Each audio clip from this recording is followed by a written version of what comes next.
In digital Marathi, जनतेच्या हक्काचं व्यासपीठ। घाटकोपर येथे झालेल्या अनधिकृत होर्डिंग दुर्घटनेनंतर सर्वच महापालिकांनी धसका घेत त्यांच्या विभागातील सर्व होर्डिंग्सचे स्ट्रक्चरल ऑडिट करण्यास सुरुवात केली होती। उल्हासनगर महापालिकेचे आयुक्त अजित शेख यांनी सर्व प्रभाग अधिकाऱ्यांना अनधिकृत होर्डिंग्सवर कारवाई करण्याचे आदेश दिले होते।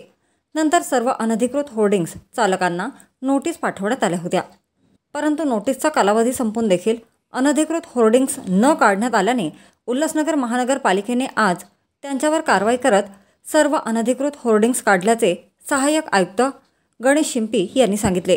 पालिका क्षेत्रातील अनधिकृत जाहिरात फलक यांच्याविरुद्ध कारवाई करण्याचे आदेश माननीय आयुक्त अजित शेख यांनी दिले होते।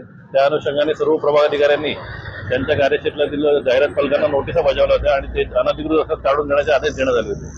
तथापि नोटीसीचा कालावधी संपुष्टात आल्यानंतर देखील अनधिकृत जाहिरात फलक संबंधितांनी काढून घेतलेले नाहीत। त्यामुळे सदरचे जाहिरात फलक काढण्याची कारवाई आज प्रभाग समितीमार्फत चालू करण्यात आलेली आहे।